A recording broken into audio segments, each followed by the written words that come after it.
rigged election system.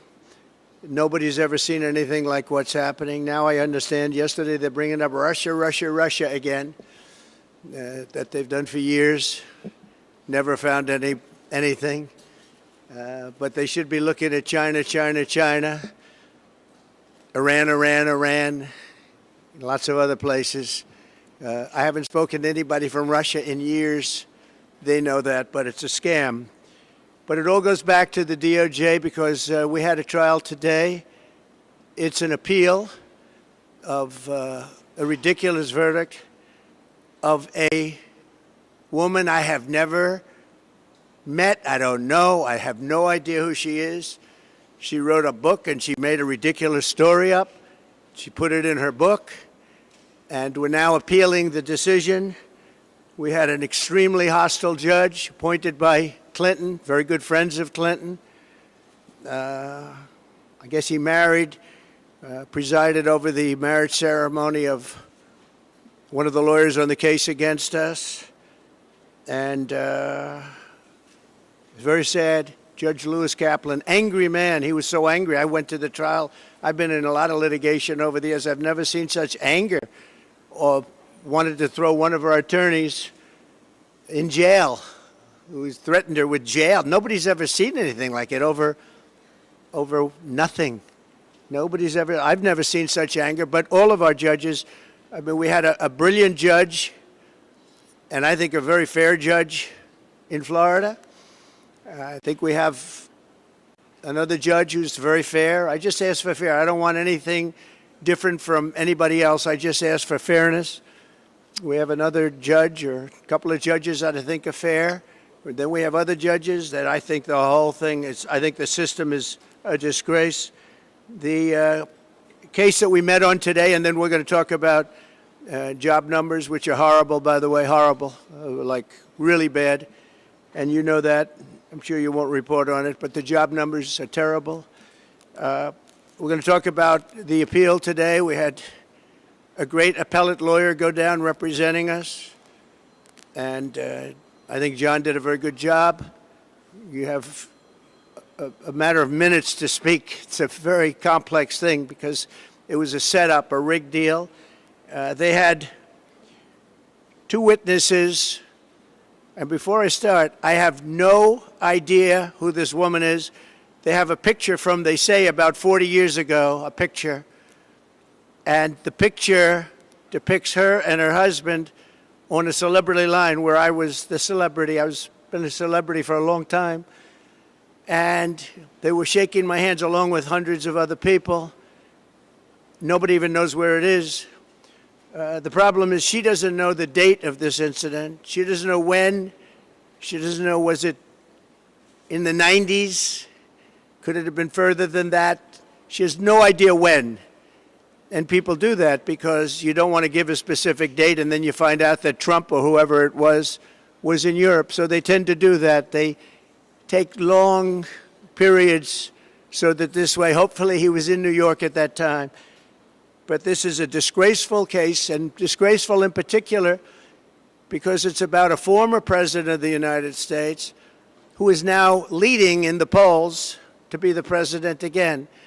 And this is being worked with the DOJ, Department of Justice, as are all of these cases. They all come out. Atlanta, Fani, that is all Department of Justice. Nobody knew that. The case with Judge Engoron, the most overturned judge in the state, that is very close because they sent their team from the DOJ to help him.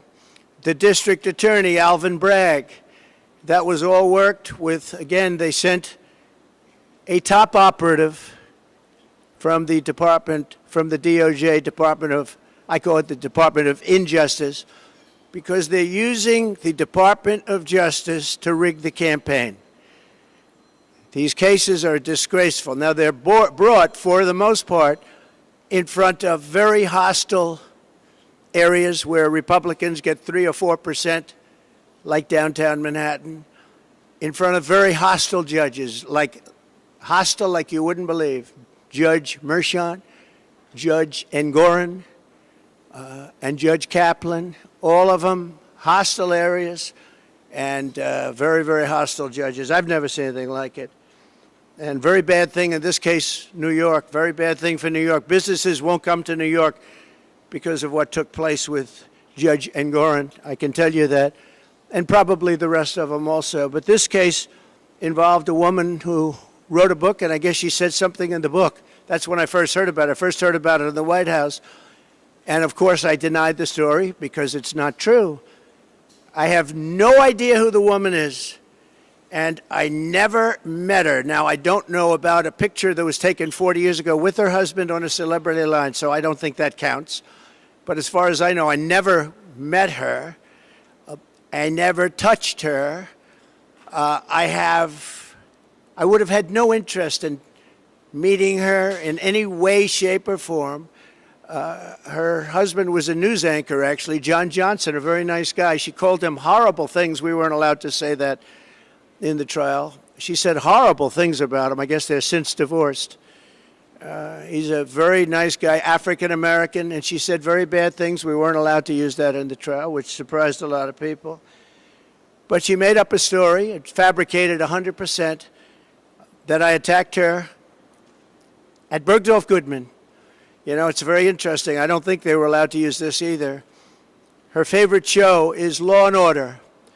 And there's a almost exact story as her story in Law and Order about being attacked in the dressing room of a department store. I don't know if they used the name of the store. But that's her favorite show, Law and Order. She said that. And anyway, this evolved into a defamation case against me because I disputed her words because I told the truth. We were called. I was in the White House, and I said, no, it never happened. I didn't even know what they were talking about. This was, I think I was in the Oval Office. Sir, do you know anything about this? And this had to do with a book, and she had a few pages in a book making this claim. By the way, there was never a claim. There was never a police report. There was never anything mentioned. There was never publicity 30 or 40 years ago, whenever it took place. Nobody knows. She doesn't know when it took place. When did it take place? She has no idea. She thinks it was in the 1990s. She thinks it was in the 1990s. And the judge, we had two trials. We asked for a consolidation. He said no. The reason he said no is he'd rather have double the publicity because that's bad for me. Very bad, because I'm running for president. And this is not the kind of publicity you like. And whether it's true or not, it's horrible. And in this case, it's so false. It's a made-up, fabricated story by somebody, I think, initially just looking to promote a book. And when they called me, I denied the story. I got sued essentially for defamation because I'm denying a story where I'm right. I should be suing her for defamation. So that's where it is. Now, there were two witnesses. One is a woman who's followed me for years. She said in 1979, I was in an airplane with her, commercial flight, and we became very intimate. I just sat down. I think I had the book, The Art of the Deal. I was famous then, too. I've been famous for a long time. And we're sitting in first class, according to her. Never happened, by the way. Totally made up story. She's a Clinton person, too, by the way, big Clinton person. She made up the story. And so many years ago, and I think it would be 1979, one of my many people behind me could correct it, but I think she said 1979, that's a long time ago. And I sat down. I believe I had some pretty big success then, and I was being talked about a lot. Maybe The Art of the Deal was out, sometime after that, I'm not sure. But I was well known. And passengers are coming into the plane. And she said I was making out with her. And then, after 15 minutes, and then she changed her story a couple of times, maybe it was quicker, that I grabbed her at a certain part, and that was when she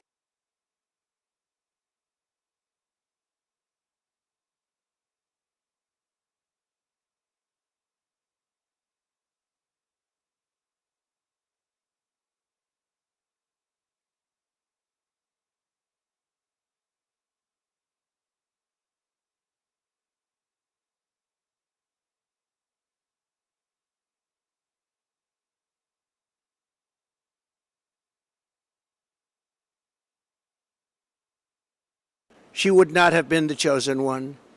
She would not have been the chosen one. She has gone around for years saying this story. Everywhere I go, she says this story. And it's a total lie. Now, I assume she'll sue me now for defamation, like I got sued by E. Jean Carroll, who interestingly said she's been hurt, damaged, but she's made more money since she did this than she ever made in her life. She gets paid a lot of money to go talk bad things about me. So remember this whole thing started, along with just about every other case I'm involved with the political campaign of Harris, and who's having a bad time because she can't talk, of Harris and Joe Biden. This was election interference. It all is. It's all fabricated. But fabricated in front of very friendly judges for them and in very friendly areas for them. If you get a jury, it's very hard to win in a jury where you have 3 or 4 or 5% Republican votes. Very, very tough, actually. 2 witnesses. One is named Jessica Leeds, so she was up again. She can't get rid of her. She was up. She said I was in an airplane doing that. A couple of things. You have an armrest in planes back in those days. Oh, by the way, she didn't know anything about the flight, where we were going. I was in very few flights. I was a New York guy building New York buildings. I was in very few airplanes, I will tell you, in those days. 1979, I think. It's a long time ago. But you had the armrest, and in the old days, they didn't move. Okay? But she said she then got out and she went to the back of the plane, and that was the end of the story, I think. And this story has followed me for years. But just to finish with her, Jessica Leeds, no police reports, no witnesses, no corroboration of any kind, no criminal suggestions, no nothing. Then you have another one, and this one is a writer for People magazine, who I actually thought was very nice. She came to Mar-a-Lago, and she wrote the most beautiful story you've ever seen. It was a love story about Melania and myself, a love story in People magazine. And that was it. It was a cover, I think, but it was a beautiful story. Everybody would love to have that marriage. She said the nicest things about me, about Melania. You have the story. I mean, you can read the story. And her name was whoever. Let's see. Her name was who? Swornoff, yeah. I don't have it. Whatever her name was. I don't know the lady, so perhaps it's much better that way, but I really don't know the lady. So she wrote this beautiful story, and about, I don't know, years later, no police reports, no anything. Years later, the same person they called up, did you attack at Mar-a-Lago this woman, this writer, whatever her name is? And she was a witness in a case. Her and Leeds were the 2 witnesses, only 2 witnesses. Did you attack her? I said, who is she? And they said, she writes for People magazine. I said, I don't know anything about the lady. If I had a story long ago, years before, about People, but it was a very nice story. So I don't know. It has to be made up because I don't know what you're talking about. It turned out that the same lady that wrote this beautiful story years later said I attacked her. Now, think of this. Oh, and she said the butler knew everything. The old expression, the butler did it, right? Very famous in crime stories. Well, the butler was Tony Senecal, worked for me for a long time. He was retired at that time. That was years later he retired. He was retired when this hoax came out. And what happened is he totally confirmed my story, and he didn't even work for me anymore. He passed away a couple of years ago, a good man. He said, The woman was crazy. It never happened. I was the one that served her whatever she was drinking. And I was there. And nothing ever happened. But you don't need the butler. All you have to do is read the story. Think of this. A woman comes into Mar-a-Lago, interviews me about a love story about my wife and myself. And during that interview, I attacked her and pushed her up against the wall violently. Okay? And then she leaves and she writes a perfect story. A perfect story. She doesn't mention the event. Again, there's nothing on file at all. Zero. There was no complaints. There were no complaints to People magazine. There was no witness. There was nothing. Yeah, well, there was a witness, the butler, and he's already said everything. He's already told this story. Because this story, likewise, like Leeds, this story has followed me around. I could go through many other stories outside of this. You know, it's very funny. When you're rich and famous, you get a lot of people come up with a lot of stories. But you're writers, and some of you are legitimate writers, and some of you aren't. Some of you are fake news, and some of you are real news. But put yourself in my position. I'm running for president, and I have all these cases all of a sudden come out.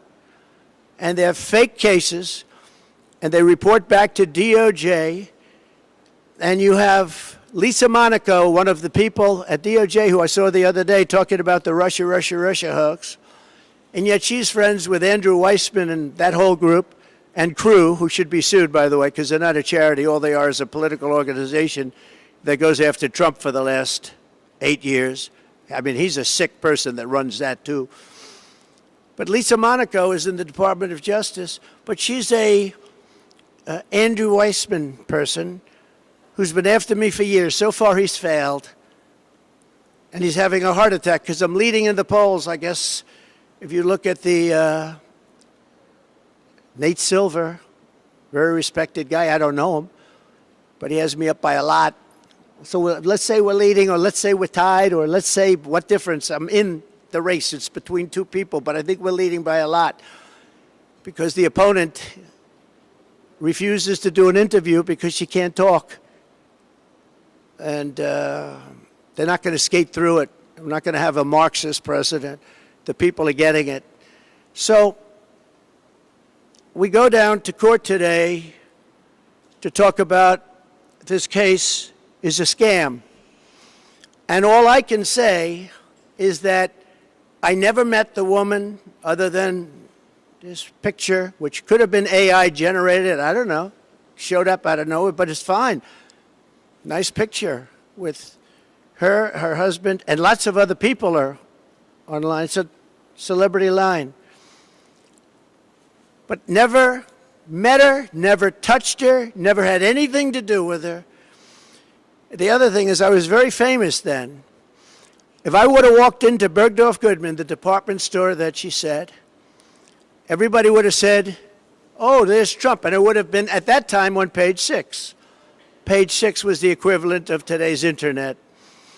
And it would have been a big story if I would have walked into that store, gone into a dressing room, and supposedly, you know what, to her.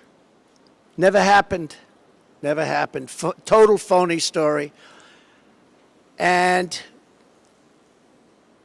I feel sad that I have to come up here and explain it. I have all this legal talent, but legal talent cannot overcome rigged judges.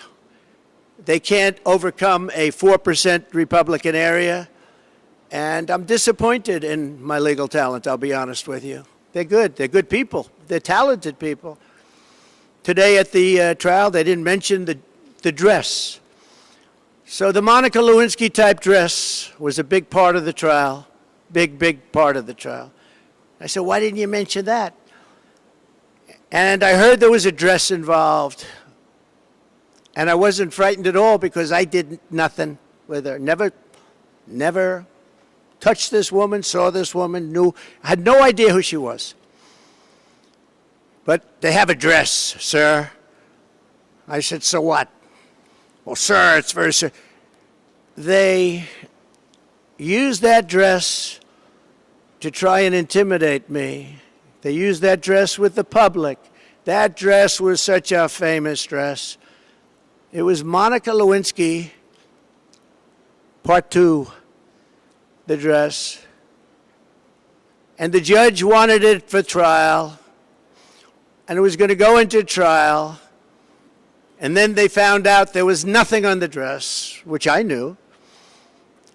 And then the judge wouldn't allow it to be used. So they used it as a cudgel. They used it as a hammer over my head.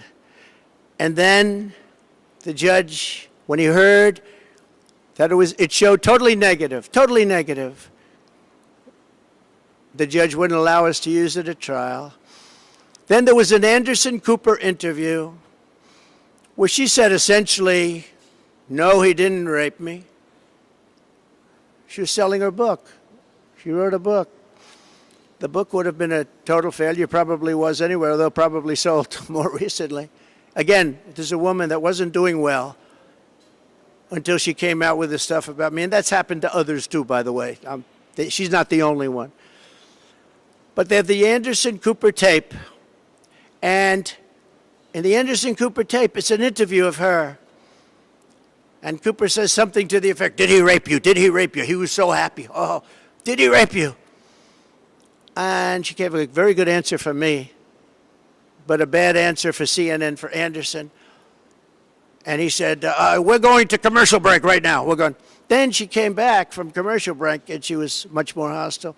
But this man wouldn't let us use the tape or the proper questions having to do with the tape. Wouldn't let us. The Judge Kaplan, wouldn't let it be used. We wanted to get the outtakes. In other words, what did Anderson Cooper talk to her about during that intermission for a commercial that he called for immediately? Where do you see this? I mean, some of you have seen it, some of you haven't. We're going to commercial break right now. And so what happened is we weren't able to use it. The other thing is we had not one trial, we had 2 trials. Nobody understands why. We asked for a consolidation. And I wanted to show up to the trial, to the first trial. My lawyer, who's not up here, not with us any longer, sir, you should not show up. You're the former president or the president. I don't even know when the trial was, but you're the president of the United States, sir. This is beneath you. I've got this 100%. The dress is negative, but he wasn't able to use it. Sir, it's beneath you to show up. I said, but wouldn't that be bad for a jury? Wouldn't that be sort of bad for a jury if I don't show up? He said, sir, you don't have to show up. I've got this. You shouldn't do it. It's beneath you. It's beneath the office of the president. I understood what he meant by that. And so I didn't show up. And I was found guilty of something that I didn't do with a woman that I have never seen, touched, or in any way was involved with, nor would I want to be. I would not want to be. My people say, please don't say that. I would not want to be involved with her. And that's where we are. So we're appealing it, and people would say it's not a friendly panel based on the appointments, but you'll look that up yourself. But I hope they understand this is the office of the President of the United States, and there has to be fairness shown. Our court system is looking so bad. If you're a Democrat, these are all Democrat-appointed people. Biden, Clinton, I think others. 3 people. They seem very good today, and I mean, they seem absolutely fine, but I've read and I've heard it's not a friendly panel, but I wasn't surprised because I don't get friendly panels. I don't get friendly panels. But where we've had fair judges, where we've had brilliant judges, frankly, I don't know the judge in Florida, Judge Cannon, don't know her at all. But I think she's a brilliant woman. I think she handled a scam. It's a scam case. That's the documents case. That's the case where Biden, who had 10 times more documents, took all this stuff for years, 50 years, and he was exonerated. Of course, they said he was incompetent, so he wasn't fit. So he was exonerated based on that. But me, I don't get exonerated so easily. And I had a thing called the Presidential Records Act, which exonerates me. But we won that trial, and the other side plays the ref. Crew and Weissman and all these people. And again, Lisa Monaco should not be involved in this because she's been after Trump for years, and now she's like the second person at the DOJ. But she's with all these people. And they're playing the ref, and they say terrible things about judges. They do it with the Supreme Court justices because they think they're going to intimidate them. I think it should be illegal. That's what the DOJ should look into, the legality of these people taking a brilliant judge and demeaning her, and taking other people that are fair and solid and demeaning them. It's called playing the ref. Nobody did it better than the late, great Bobby Knight basketball coach. He would play, he would scream at those refs and everything, and they'd say, Bobby, you're not going to get the decision overturned. Yep, but the next one I will. And he was right. He was a great basketball coach. Last coach to have an undefeated season. The last coach in basketball to have it many years ago. He also endorsed me, but he played the ref.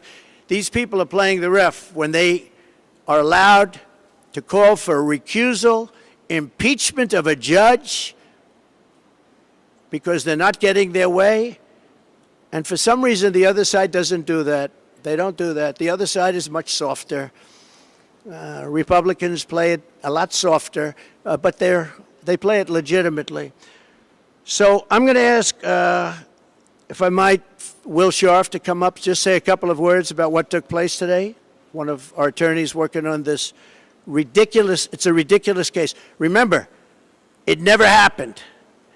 It was made up for political reasons. And the DOJ is behind everything. Every one of these cases. It's political interference. It's a witch hunt, just like the fake Russia scam was a witch hunt. And just like they want to start that scam all over again by announcing that Russia we're talking about. And you know what they do when they do that? They intimidate people from having a fair election. They intimidate poll workers from speaking up when they see crooked things take place in the election. And it's a disgrace. Our country's in serious trouble. Our judicial system is in very serious trouble. Will, please come up. Thank you. Good morning, y'all. My name is Will Scharf. I'm one of President Trump's attorneys. Today we presented oral argument before the United States Court of Appeals for the Second Circuit in one of two cases brought against President Trump by E. Jean Carroll. Now, it's really important to remember that E. Jean Carroll's story at its heart is an utterly implausible he said, she said story. There is no corroboration for anything she has ever claimed about President Trump. There are no corroborating witnesses. As President Trump alluded to, there is not confirmatory DNA. No police report was filed at the time of this alleged incident. She was unable to identify when this incident occurred until quite recently. No surveillance evidence or witnesses have ever been found or come forward confirming any aspect of E. Jean Carroll's story. In light of that, in light of the utter implausibility of the story that E. Jean Carroll was attempting to sell to the jury in this case, her attorneys introduced evidence that should have never seen the inside of a courtroom. Utterly insane efforts to introduce propensity witnesses, Jessica Leeds and Natasha Stoynoff, most notably, in an unfair and improper effort to buttress E. Jean Carroll's failed attempt to assault President Trump. Jessica Leeds' story is instructive here. This is a woman who claims that in the middle of a crowded airliner in 1979, President Trump assaulted her. Leeds has never been able to identify where this plane departed from, where it went to, the date of the flight in question, making our efforts to disprove her testimony extremely difficult. Under the federal rules of evidence, This story should have never been allowed to be presented to the jury in this case. The same is true of Natasha Stoynoff's story, which again lacks any indicia of reliability, any sort of credibility, any sort of confirmatory testimony from other witnesses, or anything else that would make you believe that this actually happened. So on the one hand, you have a judge who allowed in this improper propensity evidence that should not have been allowed in. In our view, that polluted the jury's deliberations in this case. That presented a story to the jury of a series of a pattern of conduct that the jury should not have been considering. And we think that absent that propensity evidence, no fair jury could have reached the verdict that was reached in this case. And as a result, we believe that this verdict needs to be overturned. But there's more than that. In addition to this improper propensity evidence, President Trump and his trial team were prevented from cross-examining E. Jean Carroll and other witnesses on crucial issues in particular relating to political coordination and the political motivation behind this entire lawsuit. This is a lawsuit that was instigated in large part by George Conway, a longtime political foe and adversary of President Trump. This is a lawsuit that was funded by Reid Hoffman, a key political ally of the Biden-Harris administration and a major Democrat donor. We were limited in the evidence we were allowed to present at trial about these crucial facts. We were prevented from cross-examining E. Jean Carroll on aspects of that dynamic that underlies this entire lawsuit. And that, too, unfairly corrupted the jury's deliberations in this case and requires reversal of the jury verdict. I think this political coordination point is particularly important, though. It's important to emphasize, because what we have seen in the last few years is a weaponization by the Biden administration and by their political allies of our legal system and of our courts to unlawfully, unconstitutionally interfere with President Trump's core First Amendment right to run for president. That is a right guaranteed to him by the Constitution. That is the right that his political opponents are attempting to strip away from him. We have seen this in case after case after case where unfair political motives have underlay what should be serious legal proceedings.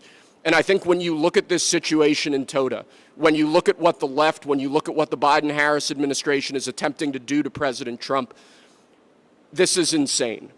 This is an absolute abuse of our legal system. It's an absolute abuse of the rule of law. It should be deeply offensive, not just to political supporters of President Trump, but to each and every American. With respect to today's appeal, we are hopeful that the Second Circuit understands what's at stake here. We are hopeful that the Second Circuit understands what occurred during this trial, which was an improper use of evidence to buttress E. Jean Carroll's entirely meritless claims on the one hand, and an improper exclusion of evidence that would have informed the jury about the true motivation behind this lawsuit and that we believe would have resulted in a very different verdict. Thank you.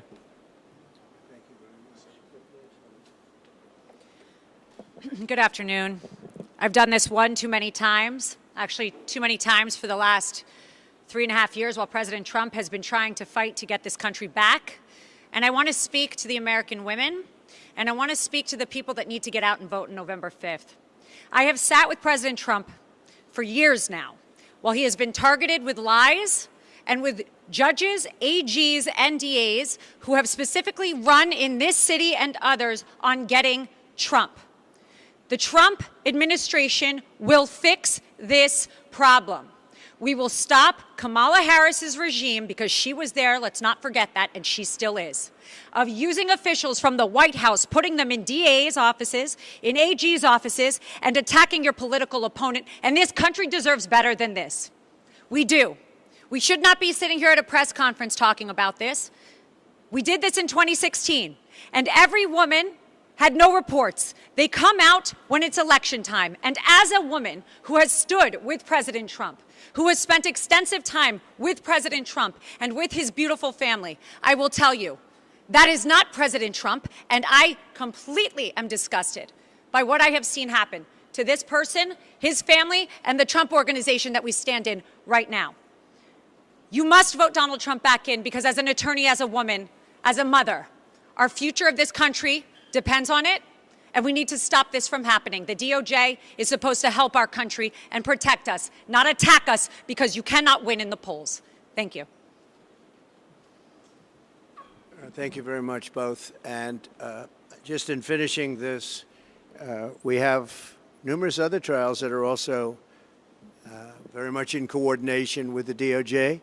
They actually took just about their top person and they put them into the offices of the Attorney General of New York, and then also the office of the DA Bragg's office, to make sure the case is brought viciously against their political opponent. And it's a shame. It's a shame. Businesses will not come to New York because of it. They actually, in the case of Engoron, they used a consumer frauds case, never used before for a thing like this. And not only were my numbers correct, and again, this was a generality. All you need is a general, but I had really good numbers, but they were very conservative, very much on the low side. And the judge knew that. And the judge ruled a fine against me, the likes of which has never even been heard of. Businesses will never come to this state as long as that is able to be held up, because we won that trial so conclusively. We had an expert witness said that President Trump's financial, this was an expert witness from the Stern School of Business, one of the most highly respected people in the country, as an expert witness. He said, to the best of my remembering, it's a big statement, but he said, this is perhaps the best financial statement I've ever seen. But the judge made me pay like a $400 million fine. This is a consumer fraud statement. Think of it, consumer frauds case that they made it in. The judge refused to give it over to the commercial division where they could understand things, and they would have dismissed it immediately because this case had no merit whatsoever. The judge wanted to settle the case for a very much smaller amount. And I said, I'm not going to settle. I didn't do anything wrong. But he would have settled the case for a much smaller amount. He wanted to settle it for a much more. We had numerous meetings in his office for a fraction of the number that he gave.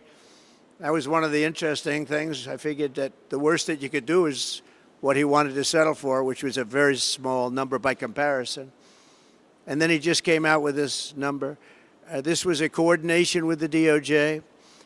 And the other case that you know about and you've been hearing about, which is same kind of a thing, also in coordination, is the Bragg case.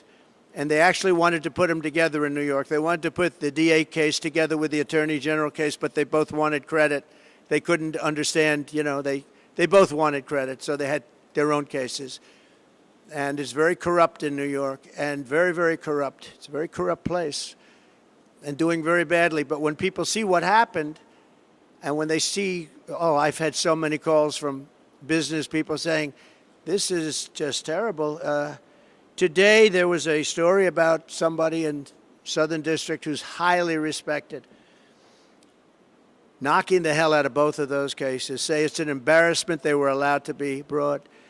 And I'm going to write out a list of things from Alan Dershowitz, Andrew McCarthy, Greg Jarrett, some of the greatest people, all legal scholars, great people, Jonathan Turley, like 10 highly respected, the most highly respected people that quote Calabrese, Judge Calabrese, that quote on cases, and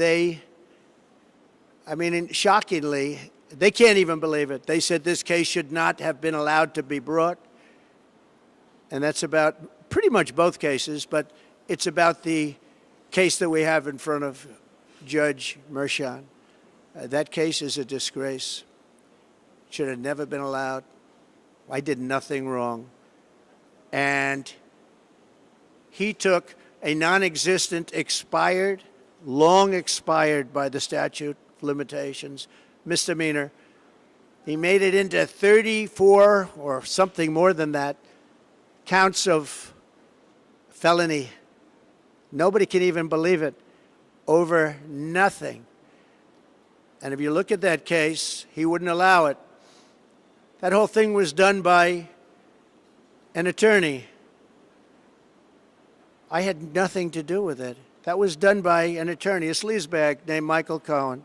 And he did the whole thing. And you're allowed to have reliance on attorney. It's called reliance on attorney.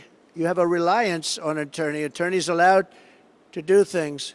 And all it was is a non-disclosure agreement with somebody that said nothing happened, by the way. I might add that. If you don't mind, I'll add that. We have a statement, nothing happened. And he got a non-disclosure agreement. He did it on his own, and this judge refused to allow us to use that as a defense, the attorney-client defense, which is very standard. Other people have never heard that you're not allowed to use it. But he's the one that did it because I was running for president and running the country. He's the one that did it.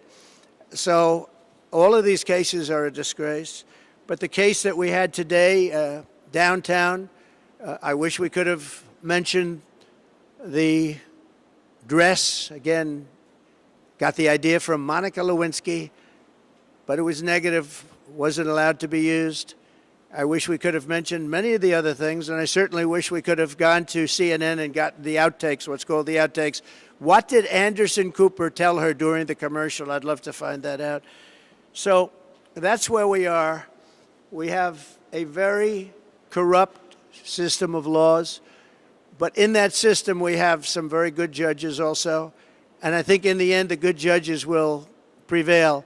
And I hope Democrat-appointed judges can see a scam like this where somebody just makes up a story, probably out of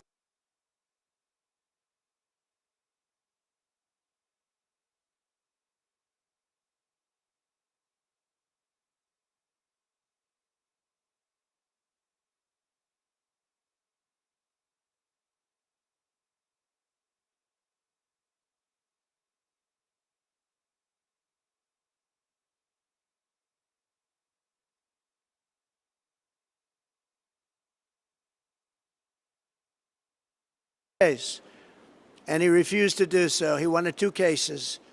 So 2 cases, 2 sets of lawyers, 2 everything. It's really, really very disgraceful. Let me talk about job numbers because, as you know, they just came out, and they're a basic disaster. They are really bad. You had numbers that are shocking. Native-born Americans, we lost 1.3 million jobs, while foreign-born Americans were able to take all of those jobs. So foreigners coming in illegally, largely illegally, into our country, took the jobs of native-born Americans. And I've been telling you that's what's going to happen, because we have millions and millions of people pouring into our country, many from prisons and jails and mental institutions and insane asylums, traffickers, human traffickers, women traffickers, sex traffickers, which, by the way, that's the kind of thing that people should be looking at because it's horrible. And it's turning out that migrant crime is far worse than any crime that we've ever experienced. If you look at Aurora, Colorado, they're taking over the place. They took over buildings, and this is just the beginning. You haven't seen anything yet. You haven't seen any. They've allowed well over 20 million people, in my opinion. Other people say, well, it's only 13. No, it's much more than 20. I think it's much more than 20. Our country is being invaded because of incompetent people like Kamala that doesn't want to do one interview. She does one softball interview with CNN. Couldn't have been nicer. Dana Bash, you know what? I gained respect for Dana Bash and for Jake Tapper, because in my interview with Sleepy Joe, I thought they were very fair, actually. I was surprised. They were very fair. I'm going into very hostile territory shortly on a debate with ABC, George Slopadopoulos and that group. And ABC, I think, is the worst of everybody. I think they're the worst. They're the nastiest. They're as bad as you can be. They're worse than NBC, which is saying a lot. And We have something coming. And the reason I'm doing it is because that's the only one that she would do it with, because her best friend is the head of ABC or ABC News, and her husband's best friend is married to that one. So, and Donna Brazile is there. You remember the famous Donna Brazile? She gave Hillary Clinton the questions. You remember that? That was a little embarrassing. She got fired, I assume, for that. But now she's working at ABC. So I said, I'll do it anyway, because even if she knows the answers and knows the questions, I don't think she'll be very good. And this is not what our country wants. And I feel I have an obligation to do it. And she'd never stand up here like this and give a news conference and speak about what's happening with the weaponization of our justice system. This is the weaponization of justice at a level that nobody's ever seen in this country before. We've never seen it. You see it in third world countries, you see it in banana republics, but you don't see it in the United States of America, and it's a very sad thing. And I think I'm doing a great service by having gone through it and revealing it, because, you know, it came out with an indictment from the district attorney, which, again, just revealed today, and I hope you're going to do a story because it's a big story. The Southern District of New York was, and this is a very highly respected group of people. He said it was a disgrace that that case was brought. It was a disgrace that the case was brought in front of Mershon. The case is a disgrace. Should have never been brought. Should have never been brought. And the case in front of Judge Engoron, just in terms of the case itself, we had 4 or 5 overturns in the appellate division. I only hope the appellate division, for the good of New York, otherwise you just say, God save the state. For the good of New York, I hope that the appellate division will do what's right on that case, because that case was a scam. But every single one of these cases that I'm mentioning, they're all hoaxes and scams. No different than Russia, Ukraine, the impeachment hoax number 1, impeachment hoax number 2, all these things that we won. We won them all. But it takes time, it takes effort. And they're at it again. But this time, what they're doing is they're hitting us as hard as possible. You know, it's very interesting. It just brings to light the lawyer on the hoax that we're talking about now, having to do with E. Jean Carroll.